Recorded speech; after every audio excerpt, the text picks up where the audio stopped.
Welcome back to Valley Boys TCG. I'm CK. So we're continuing our talks about Battle Spirit Saga, and today we have another member who was able to make it to Vegas and did pretty well. So without further ado, let's introduce and let's meet our special guest today. Want to introduce yourself? Hi, my name's Aaron Petronella, and I got 47th in the Las Vegas Battle Spirits launch event. So how are you doing today? I'm doing good, doing good. It's been a good wrap to the week, and so 47th place. And what were you running? So I was running my own take on Purple Core Control. It was actually what we called Alice in Purple Land that had a little bit of Wonderland Alice in it. Oh, interesting. Wonderland Alice. Yeah, the last player we interviewed also ran Purple Control, and oddly enough, you guys are actually placing neighbors. So the person we just talked with right before you placed 46th place. So you and him were right next to each other. He ran more of a curse control. Yeah, I saw him on Facebook. That son of a gun. Yeah, you guys probably had Got them the better exact same thing. tiebreakers. Yeah, exactly. But hey, great Well, run for both of you. Oh yeah, for sure. Yeah, I had a lot of fun out there. yeah, and we were talking about how purple was one of those kind of underrated decks early on when the set was first launched. A lot of people were. I mean, I don't think it was as underrated as white was. Yes, yeah, definitely. That's something that we popped up was that white was one of those that everybody ranked at the bottom, and yellow was viewed as like the best deck in the format, and then the tournament really showed that was the exact opposite. Mm-hmm. Yeah. So, without further ado, why don't we just go ahead and we can dive into the deck profile if you want to show us what you're running. I know you've upgraded the deck since then, but we can definitely check out the changes and talk about what the original was and the reason for the changes. Mm-hmm. All right, yeah, sure. I got both that right here. Well, first to the real core of this deck, it was obviously the Curse Dragon combo. So obviously, Inferno. During the tournament, I ran 4 Inferno Curse Dragon, or 3 Inferno Curse Dragon, and 4 Baculus. I changed that down to 1 and 2, which is a hot take. Very smart. Because the second core I ran was, Wonderland Alice with another interesting card that didn't see much play in the purple decks. It was Dread Knight Nemesis. I went from 2 of those to 3 of those each, because these 2 cards right here are a really good value engine.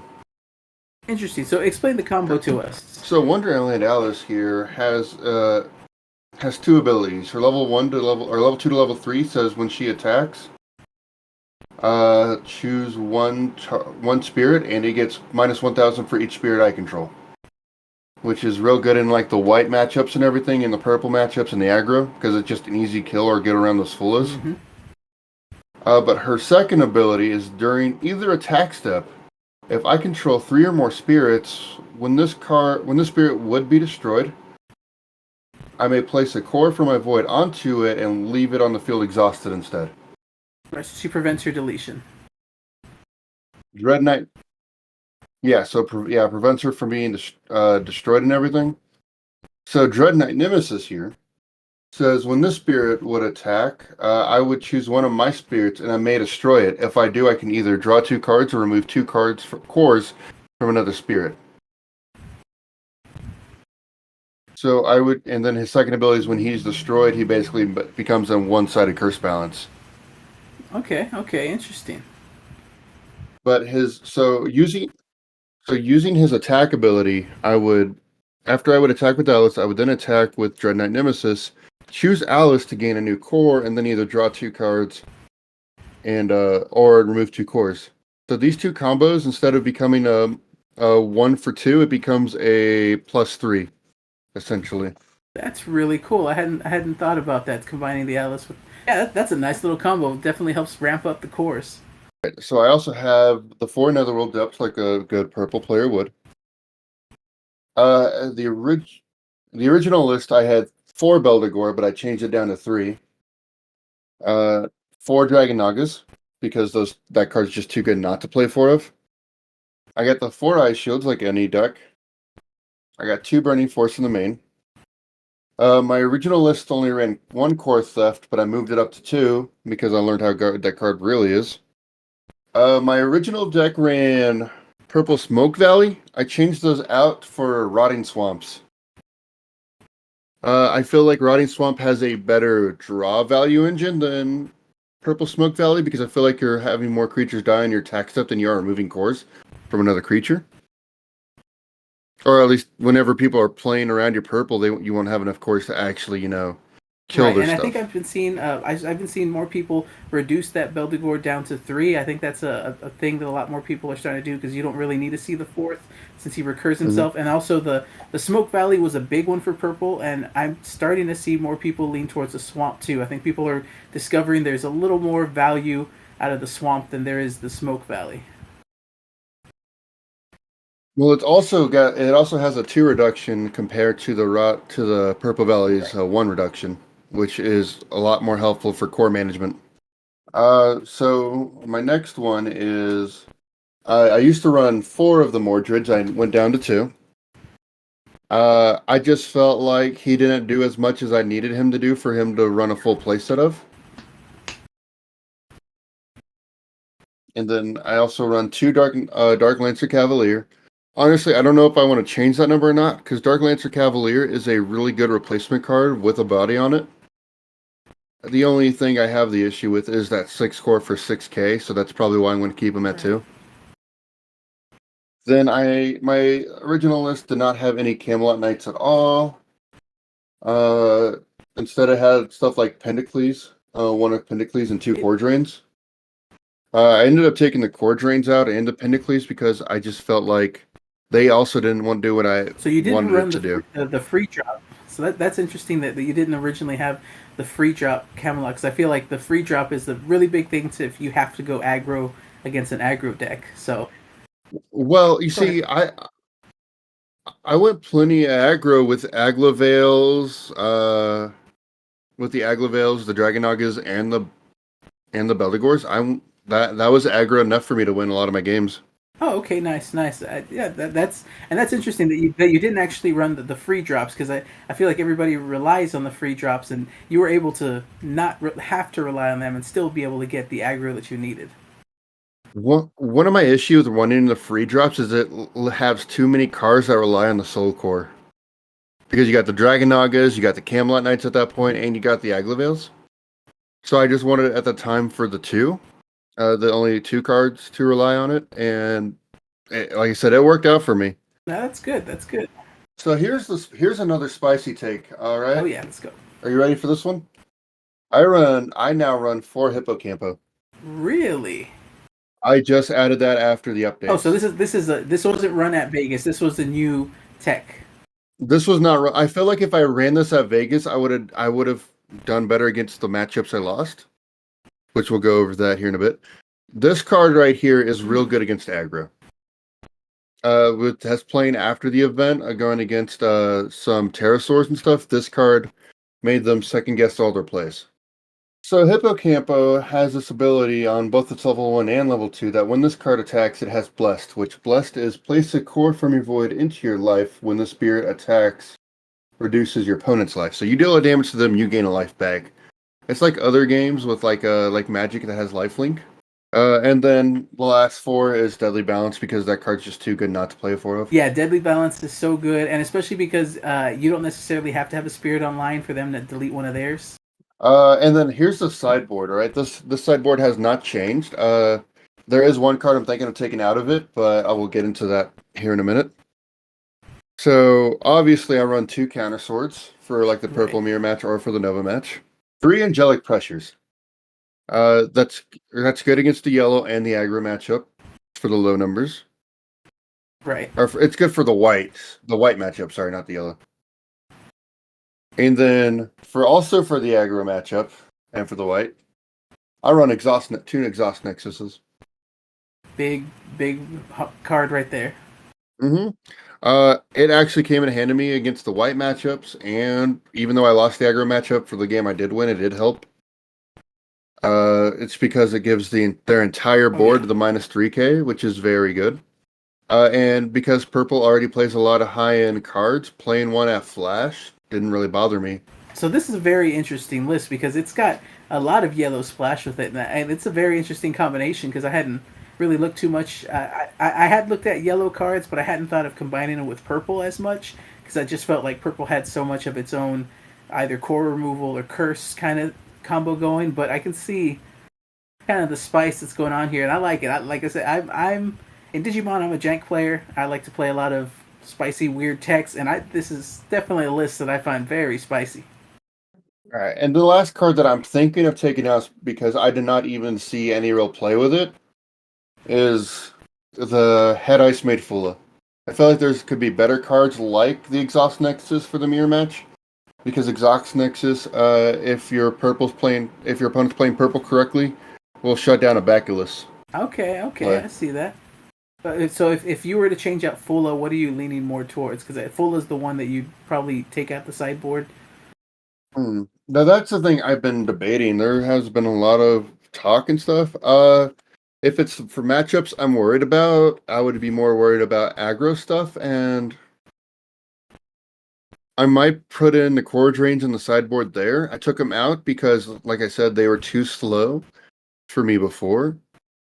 Because I just never saw a time to really where I wanted to play them for the fact that you can't core drain them Right. on the flash like you can with core theft. But that's stuff I'm still testing out. Like I said, these cards right here really just keep my game twos up. Because one, no one expects the exhaust nexus, so they don't play around. And two, it's just combining the discounts with stuff like Alice or the core drain stuff, or on attacks. It does real well. Oh yeah. I think the exhaust nexus is definitely the big surprise. I feel honestly just the yellow package in general. People are going to see a lot of the purple and try to play around the core drain Mm-hmm. or the curse aspect because they're expecting those. But all this spicy yellow tech, I really like it because it is a very different style. But like you have that combo there with the knight and Alice is a very interesting way to not only just not surprise them just with the combination, but that ramp up, being able to go from one to Mm-hmm. three ramp ups is on cores is a very interesting take. I like that combo. And then, of course, one of my fun things I like to do sometimes if I have the hand and I'm going second is I'll play the Hippocampo, so on their turn two, they'll think I'm playing a yellow deck. So then they play their turn two like I'm playing a yellow. Like, okay, cool. Here comes all the purple stuff now. Yeah, throw them off. Really keep them on their toes. Not sure what they're gonna think you're playing like the three color rush or something like that. They don't really know what's in here. Mm-hmm. Very nice. So you mentioned so you had some good matchups with it. What do you feel was probably your most um, I guess your most troublesome matchup, or the one that you had to really think about, and which one felt like I guess a little easier to go up against? Okay, so my hardest matchups was the one I had no test play against, and that's the purple mirror match. So I had no idea how to play into that because, like I said, I had no practice against it. All right. So when I went to Vegas, I was going by myself, right? I live in a small town in Texas and stuff. So me getting up there, I was like, cool, new game. I love card games. I'm just going to go up there and have a good time.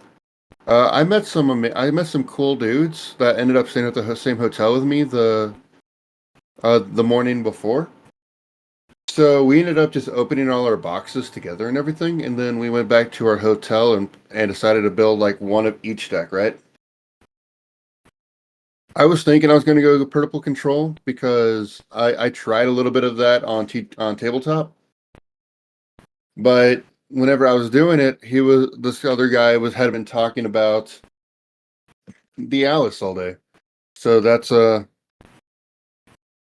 so then I was like, okay, cool, we'll try it, and he like helps me build the deck and everything. We get it all together. And without him, I don't think this deck I could have gotten a 47th place with just regular purple control. Little hot take, but purple control was kind of expected there, so people knew how to play around it. Adding Right. those cards that no one was expecting was kind of an ingenious play on his part, and me taking it with the sideboard and everything, because he was wanting me to run Enterprise and stuff, but that's where I was like, nah, I'm just going to run the Exhaust Nexus. Enterprise is a little overplayed and does not do as much as I think he wants it to. Yeah, and I see that. Anyway, so my hardest matchup, again, was since we only built one of each deck, we didn't have enough to build like a second purple deck. I had no test play against purple whatsoever, and my 2 losses were against purple core control and purple aggro. Ah, okay. The purple core, yeah, the purple core control. I got 2 out. I got him to life, 1 life both times, but he had the core theft in hand each time for my last attack. I was always 1 attack short, Oh, that's the worst when it's just like and it was. one step Mhm. away. Those are the worst.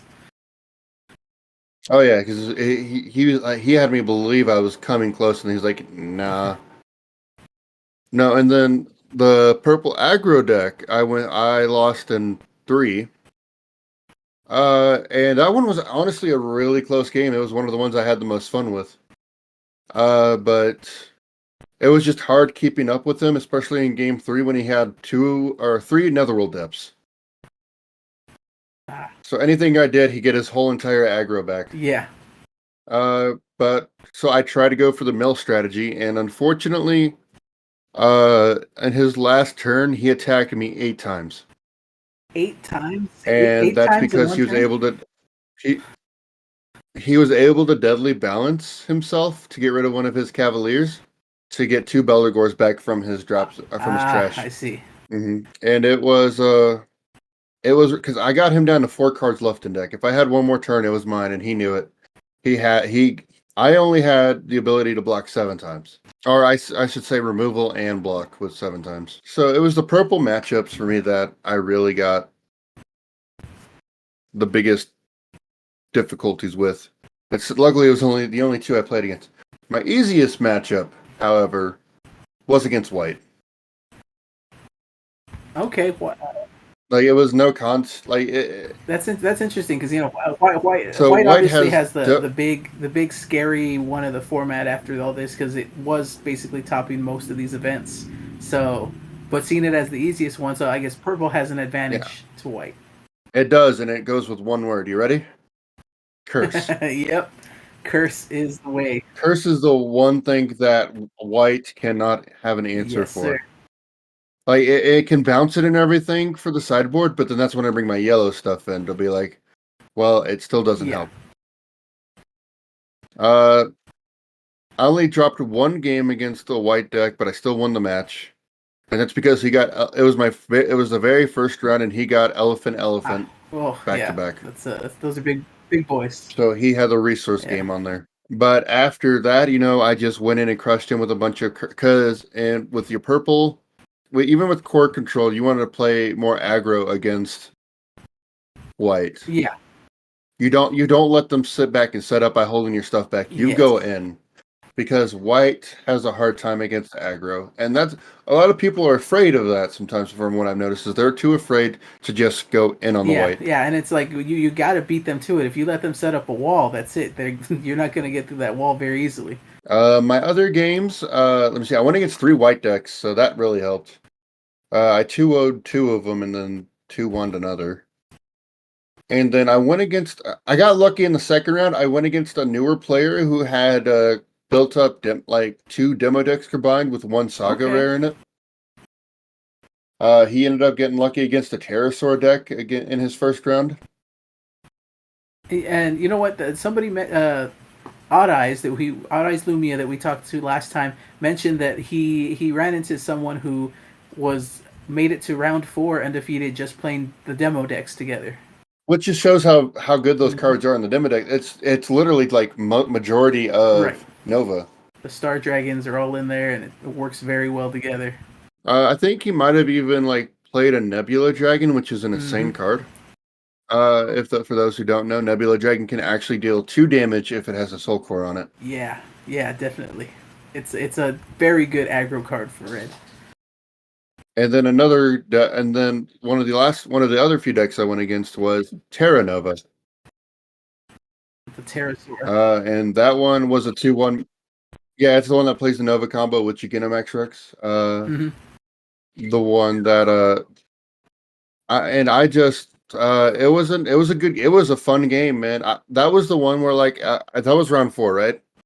And it was sinking into me like I have a chance for top 32 if I keep this winning streak up. So I was shaking the entire time during that game, man. I was like round 4, you got those jitters being like, I have won my past 3 games. If I win this, I have a good chance of keep going Yeah, winning. it's like this is where it gets real. This is like the hardest Hmm. part.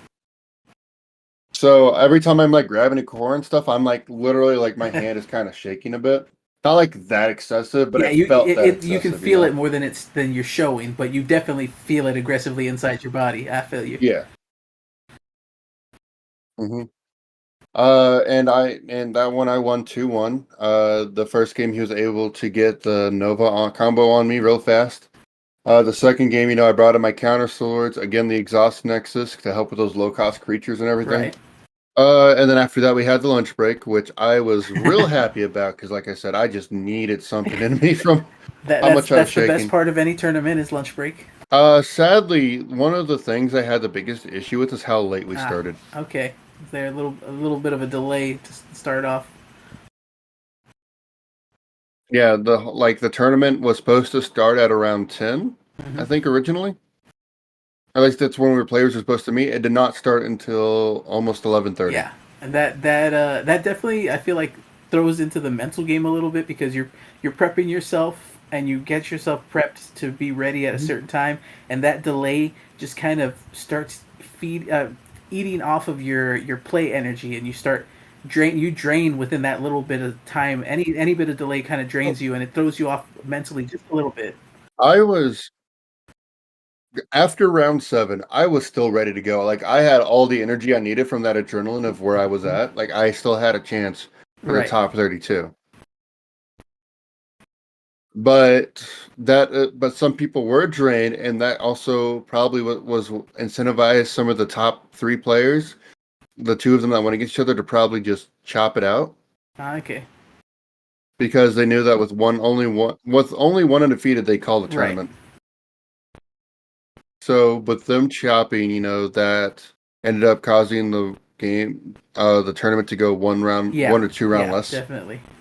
So I was real bummed out about that, but I mean, there was no guarantee I was winning the next Right, but round, you were anyways. in a good position and you were in the right mental space. You were ready for it, and it's just that hmm if that I hmm guess what it's not the fact that you didn't, it's the fact that you don't know what could have happened if you had that one more round, and especially when hmm you're mentally thinking, okay, I just got to do this the next round, and then they come in and say, oh, there's no next round anymore, hmm and so losing that chance to prove yourself, I hmm guess. And I already knew, like, I already had that process of like, Purple Core Control has a good matchup against aggro decks like Hmm. Pterosaur. It Yes, Pterosaur goes real fast, but if they go too wide against purple, we punish them easily. Right, right. But I'm even more prepared now that I feel for the Pterosaur matchup for the next event, which hopefully will be here in the next month or two. We still haven't got any confirmation about that yet, where the next event will be Right. or anything. So let me ask you. Obviously, Battle Spirit Saga is a new game. It's just technically hasn't fully launched to the hmm general public yet. But since you were able to attend the Vegas event, you were able to get hands-on products and get into a tournament format with it. What are your what's your feel of the game and what's your outlook on it going forward? Well, one thing I have said to multiple people, including the creator, is this game feels very weird compared to other card games. The pacing is just so different from any other game I played. With the core system, you already starting out 4, so you can already start off possibly going Hmm. with your biggest stuff early. It's a fun game though, easy to get into once you get the core system down and the reduction system. Also, one of the things that some people have had issues with is the rule system. The rules are a bit different. Uh, so as you will see, like real quickly. Oops, hold on.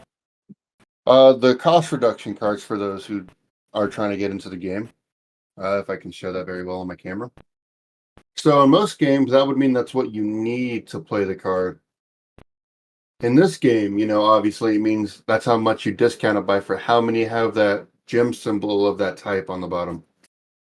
And that I Yeah, found it's it's very it's interesting. definitely different than It definitely. most things, and it's like the fact that you can blend any color together, and the only reason to stick to one color is for cost reduction, but you can blend any color together without any real repercussions other than obviously higher cost, and the fact that there's aside from turn one, there's no so-called summoning sickness. You can just go in the turn that they come in. It definitely changes the pacing and the feel of the game. I agree with that. Yeah, so like I said, I find it very interesting because even like you said you play Digimon, that has summoning sickness, doesn't it? Yes, it does. Okay, it's been a while since I touched the game. Uh, and and if you're worried about cost reduction things, just remember a lot of these cards don't have much cost reductions. What you're real worried about are the big cards that have the gigantic cost reduction. Right, right. Yeah, no, I feel you. I feel you. Yeah, it's definitely a Mhm. very interesting game. It looks very fun. I'm excited for. Basically, we're about a month away, less than a month away now from when it should be hitting our LGSs. So I know my local And the game week, store did get knocked off the Bandai pre-release event, but they're still trying to work around to see if they can get product on time. I'm hoping they do, and we get a pre-release event. I'm just excited to get in and play it locally and just start already. like you've played on Tabletop Simulator, right? So me personally, so I have I built a proxy deck. I printed out proxies because I like webcam play, and then Mhm. Okay. well, I joined the Discord group, and anytime I looked for a game, everybody was just TTS, TTS, TTS, and so I was like, okay, well, I have to. I literally finally downloaded it about a week ago, but I haven't fully set it up. So I'm like, maybe Okay. within this next month, I'll try to get some TTS games in to really get some practice. Well, well, that's unfortunate because everyone's going to start doing webcam games now that they got their hand on Yeah, products. yeah, that's the irony of it is that webcam's finally going to kick in. So I downloaded it too late. I'm basically crossing the wrong side of the street each time. So at least I have something there. I still have some stuff printed out for proxies, so maybe I can get some proxy play before it launches. Well, what I was going to say though is like once you play these cards in real life, you never want to touch the TTS version again. I believe that I've played a little bit with TTS, and it's just like, or even just any sort of simulation, but having the card in hand, it just feels different. Just feeling physically something to play, it's just totally different. It's just that much more satisfying to play. Mhm. I love webcam based gameplay over any sort of simulation play. I do say for this, whatever the next event will be, if it's still set one, I feel more mid range is going to show up to counter the aggro that is Pterosaur. That or even more yellow aggro with a more aggro take will be showing up.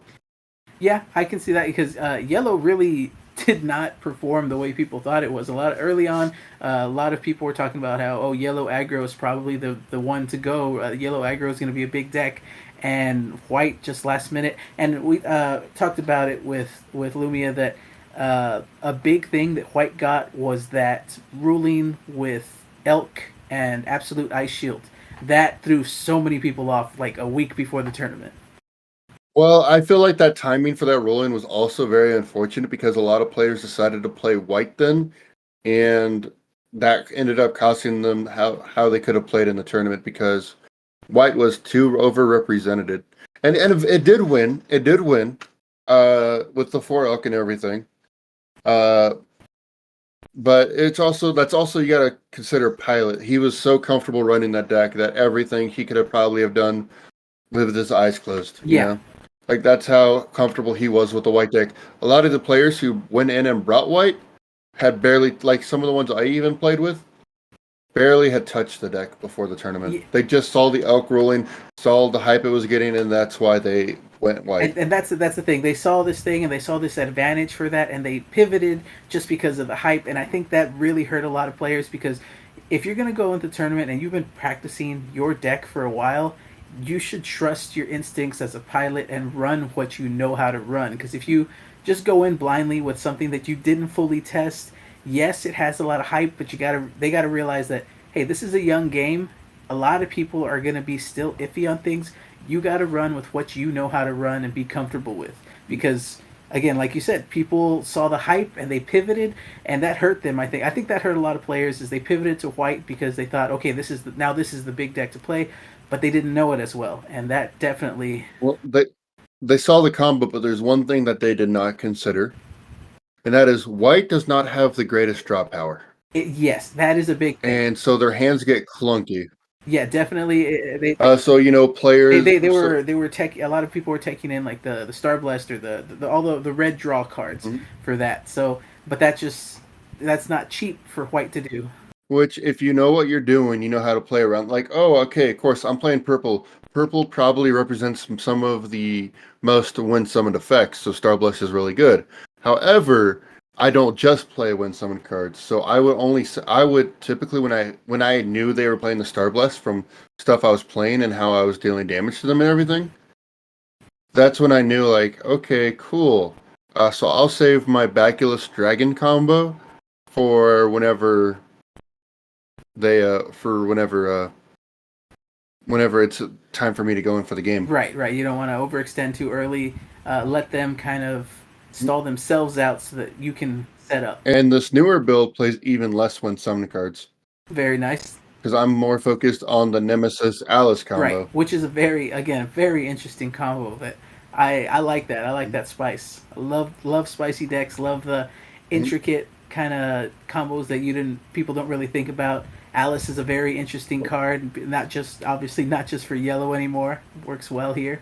Another way to think of it too is Curse Balance is really good with Alice too on the attack phase because if you don't want to lose any of your creatures but still want to get rid of your opponents, you just Curse Bless target your own Alice, and then because it's again during either player's attack step. Very true. Very true. Yeah, no, things where like I feel like less white is going to be seen in the next event. Yeah, I think people now that If they are, it's going to be more of the top. I go ahead. That or it's going to be people who are more people are going to get more comfortable with it, and they're playing the first player build, so they're going to net Oh yeah, deck that first people player are going build. to net deck that like crazy. Anything that tops is going to get net decked immediately, and anybody who I think everybody who paid attention is going to realize, okay, now let's see how to counter it because they're going to know a lot of the, I guess, lower. I don't know how to say this nicely. Not lower strategy or not lower skilled, but like those that aren't as creative are just going to kind of net deck. Yeah, a lot of newer Newer. players, those Mhm. that don't really have as much creativity in their build, are going to go with the net deck and just learn how to run it, and not really learn to counter. And I think that's a big thing in card games. Is it's not just learning how to pilot your deck well, but understanding why it works well and into what matchups and who you're going against, and knowing what the other decks out there are going are trying to do. Yeah, so one of my mistakes too, I will say, is when I went against the purple core control. He played the Camelot Knight first, and in my mind, because that was like round Mm-hmm. 5. I was already so tired and shaking. I see that Camelot Knight, and I remember I don't have Camelot Knight in my deck. That can't be purple core control. So that's probably purple aggro I've been hearing about. So I made that mistake, and I thought in that first game I approached it like it was a purple aggro deck. So you So you can really Yeah, get into your own definitely. And head. especially when you got people who run spicy builds like you do, or with you, you have the advantage of getting into other people's heads and throwing out the weird cards, throwing out the yellow Mhm. first to make them think, okay, we're playing yellow. All of a sudden, you hit him with the purple. They're okay. Well, what is he running? What is he running? And that's definitely always a fun thing is when you throw your opponents completely off. Having the best advantage, I think, especially against higher play, is playing something that is uncommon, because it's harder for your opponent to really think about how to counter you. So in the Terra Nova match, what made Alice really help me was the fact that he was using his kill spells for the Ah, Alice. So it wasted all the cards that could have hurt my other stuff and save them for. Yeah, for it. I get you. I get you. One of the reasons I changed the deck too is because in the original deck I didn't have a low enough curve to get too much plus on the Alice, so that's why I'm playing like the lower curve now with the Camelot Knights Yeah, and the I get you. Hippocampa. Definitely, I see that. I see that. So, we've discussed the deck and the very spicy build that I appreciate, and I like seeing spice like that. Me personally, I didn't look too much into purple going into the set since I knew I wasn't going to Vegas, so I have a little more time to look over things. I looked at Mhm. yellow and white were the two. Yellow just because I had a lot of hype and I viewed it as a rush style deck, and I like some aggro rush stuff that's kind of combo-y. And then white, I just liked white because of the mechas and like the mecha beast, Hmm. because I was a big fan of Zoids, and so it reminded me of Zoids, and that's why I Hmm. was drawn to that. But now Hmm. that I'm looking at these other colors and I see what the Rex Gigano Rex does, and that's pretty interesting. And then Hmm. the purple, it was one of those under the radar, but I really like the flexibility of purple because I think it does a little bit of everything, and a lot of people are seeing that it's a very flexible way, very flexible color to build with. It has a few different routes. Yes, core drain and curse are the main ones, and then obviously there's a aggro route, but there's ways to blend it with other things that deadly balance is such a good card, such a good removal card, Hmm. that it does a lot of things well, I would say. Okay, so one of my things with my hot takes with yellow is it's going to be good. Like it currently it technically has the answer to everything in the game, but no one's running it as the answer to everything in the game because it has ways to deal with Nova, with purple, with white, with the mirror match. Like it has ways to just like turn all your opponent's cards in level ones. It can shut down the backlist with the exhaust nexus. There's so much that yellow can do, but when people think yellow, they just only think of the luster and Yeah, too the costly. aggro. I feel like there's another build there that I'm. Mhm. Yeah, I just feel like there's another build there that people aren't looking at, and I want to try to look at something for it. I don't have much experience with yellow, but with all the cards I'm seeing, you could build it more like a Yeah, trap deck. yeah, definitely. And I'm sure at some point somebody's going to crack it. Somebody's going to figure it out and find that magic recipe that makes it busted. Because there's going to be a busted deck. Right now, it's still early. People are Mhm. still figuring things out. People are still spicing up their recipes, mixing up the ingredients, and at some point, we're going to get that sweet, sweet build that like, okay, this is it.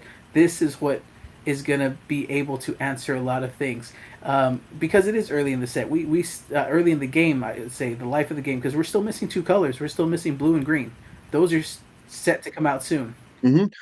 Which well, set two is when Green's coming out, and also speaking of mechs, Gundams. Yes. Watching that trailer live Yeah, was pretty that's awesome. one thing. Battle Spirits, the original one, did a lot of collaboration, and looks like Battle Spirit Saga is going to keep that up. Gundam being the first one, I'm excited for that. I know the original Battle Hmm. Spirits had a Digimon run, so I'm hoping they revisit that so that I can still play Digimon in two games.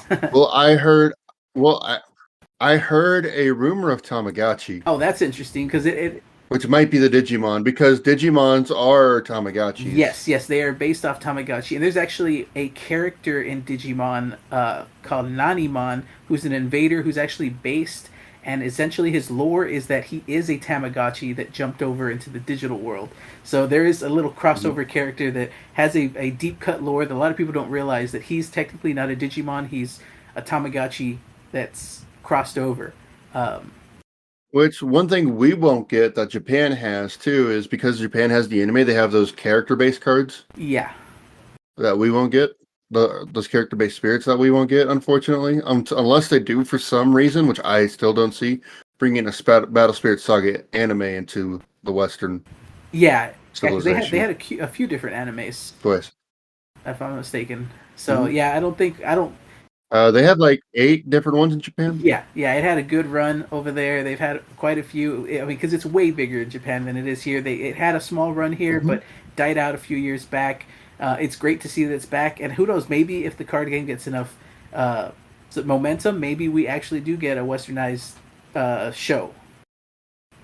Well, it all depends on what happens after this year because the hype is really around the $1 million circuit. Yeah, yeah, they're putting their money on the line. They're making it happen, Hmm. and so Well, it's their IP, so they feel more comfortable with it. definitely, definitely. Well, so before we wrap up for the night, any last comments, words, discussion that you want to bring in? Just gotta say, when you go to these events, the people you make friends with can really influence how the tournament affects you. Like I said, if I hadn't met the people I did for the help with like the testing and deck building, I probably wouldn't have done so well. So, and battle spirits can just be the friends you make along the way. Perfectly said. I love that. I love that. Yeah, that's true with almost any card game. Maybe you don't win the big thing, but sometimes the big win you get is the connections you make, those people, those friends you make, and all that. that happens along the way within the tournament. And luckily, it was a good tournament from what I hear. Everybody's been friendly. There was almost no or practically no toxicity, and that's great to hear. It's great to hear that the community's been very friendly, very accepting of everybody. Hopefully, and I'm not. This is like not real bashing on the judges because they were still like learning all the rules and stuff too. But so hopefully during the next event, they have all the stuff they need ready and ready to go, so we don't have a late start, and that they get more clear on the rulings because there were some issues with the rulings that caused some people some games. Yeah, and I guess that's kind of to be So I mean, expected. the judges were kind and stuff though. That's good. That's good. It's good to see that they tried. Yeah, obviously there's going to be some hiccups, especially being the very first event and the first event happening before the set even exists technically to the general public. So Hmm. we're gonna we got to be a little forgiving to any mistakes any judges may have made because it is early in the life. Technically, it's the pre-life of the game. But I am so excited to have this game. I Hmm. appreciate you coming on the channel with us today and talking about your experience, sharing your spicy build, and I'm looking forward to see what you're gonna continue to build and what you got going forward. And hopefully, we'll get to run into each other in one of these tournaments soon. Like I said, you're I'm sorry if I crush you. I just no, I'm always down for. I'm used to losing. Like I said, I like running jank. I just go in to have fun, mhm. so I don't expect to top anyway. But having the fun and like you said, the friends we make along the way, that would be great. And I mean, we're both in Texas, so that's always a plus. We may run into any of the events here. We're on opposite side. Like I'm in DFW. You're down by Corpus Yeah, Christi, I yeah. think you said. I'm So. even further. I'm about 2.5 hours south of that. So yeah, I'm at the very tip down here. So yeah, we're on the opposite sides of Texas. Technically, anywhere else in the U.S. we'd be about 2 states away. But this is Texas, so we're just in the same state. Uh, We just have to travel by plane to get to each other. exactly, exactly. I got some family in Dallas. I can head up there soon. Uh, but again, thank you for being on the channel. Thank you for coming on. I Hmm. appreciate your time. Appreciate you sharing your experience with us. And all of you guys watching, appreciate you guys sticking around. Hope you guys enjoyed the video. Hope you guys enjoyed the conversation. Thank you guys for watching Valley Boys TCG. We'll see you guys in the next one.